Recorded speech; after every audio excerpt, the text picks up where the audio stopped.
Hello, and welcome to part 2 in our series of animals in idioms. The first one I'm going to look at is called the chicken and egg situation. This idiom will probably be well known in many languages. It portrays a situation where it is impossible to decide which of two things existed first, or which caused the other. Aristotle, the ancient Greek philosopher, 384 to 322 BC, came ultimately to the conclusion that both the bird and the egg must have always existed. For there could not have been a first egg to give beginning to birds, or there should have been a first bird which gave a beginning to eggs. For a bird comes from an egg. More recently, however, scientists such as Stephen Hawking have argued that the egg came before the chicken. We often use the term a chicken and egg situation to indicate that it is impossible to identify the starting point of a circular cause and consequence. To have a frog in your throat. This means that you are unable to speak clearly because your throat feels dry or blocked. You are hoarse. In former times, people thought that when you had a problem speaking, it was due to the fact that there really was a frog in your throat. Before running water in households, people used to drink from ponds and streams. They were often afraid that they could swallow a frog or frog's eggs in so doing. They were under the impression that when the eggs hatched, they would cause a choking feeling to the rear of the throat. Doctors known as quacks, being unqualified, used to travel around the country with an assistant who would suddenly pretend to have a frog in his throat. The quack would administer some sort of potion to his assistant, who would then pretend to cough up a real live frog and be completely cured. Let the cat out of the bag. This idiom means to reveal a secret or a surprise, usually without intending to do so. In times gone by, traders often sold live piglets to their customers. Having put the piglet in a bag so the customer could transport it more easily, dishonest traders often swapped the piglet for a cat when the customer turned away. The unsuspecting customer would often not discover the trick until they reached home and really let the cat out of the bag, revealing the trader's deceit.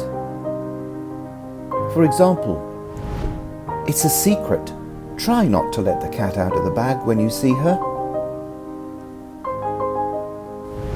Curiosity killed the cat. This idiom suggests that we are being too curious or inquisitive, and this can lead us into a dangerous situation. The original expression was slightly different. Care killed the cat appeared in the year 1598. The word care originally meant worry or sorrow, rather than the current meaning that we're familiar with, look after or take care of. The phrase "curiosity killed the cat" is usually used when trying to prevent someone from asking questions that we do not easily welcome, and probably refers to the fact that a cat is said to have 9 lives. We all know that cats are notoriously inquisitive, and they always get themselves into trouble. For example, children are always taking risks without fully being aware of the dangers or risks involved. A student of mine recently put her finger into the electric plug point and got a massive shock. She said she had wanted to find out how it would feel. It's a good thing she wasn't seriously hurt. Curiosity killed the cat. Cat got your tongue.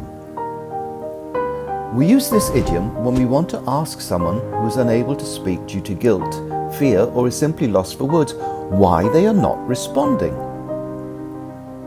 There are many schools of thought as to the origin of this idiom. It may derive from medieval times when witches were thought to have the power to make their black cat swallow your tongue, thus rendering you speechless. It may also have its origins in the British Navy. Sailors who committed crimes or offences were often punished with a whip called the cat o' nine tails. Here's an example. "Come on, son, tell me who ate the last piece of cake in the fridge. What's the matter with you? Cat got your tongue?" To make a pig's ear of something. This means to do something very badly or make a complete mess of something. The expression derives from the old proverb, "You can't make a silk purse out of a sow's ear," which dates from the 16th century. The current form came into use in the 20th century. Here's an example. "I really hadn't prepared for my maths exam and made a real pig's ear out of it. I will have the chance to resit the exam in November and will have private lessons to try to ensure I pass next time." When pigs fly, or pigs may fly. We all know that pigs are animals without wings and cannot possibly fly, so this expression is used to describe an impossible thing, something that will never happen. It probably comes from a Scottish proverb, "Pigs may fly, but it's not likely." It is generally used sarcastically. You say it when you clearly believe that something will never happen. Flying pigs appear in Lewis Carroll's Alice in Wonderland. When the Duchess catches Alice thinking, she scolds her. Alice replies that she has every right to think, to which the Duchess replies, "Just about as much right as pigs have to fly." Here's an example. "Do you think the England team will win?" "Yeah, of course, when pigs fly."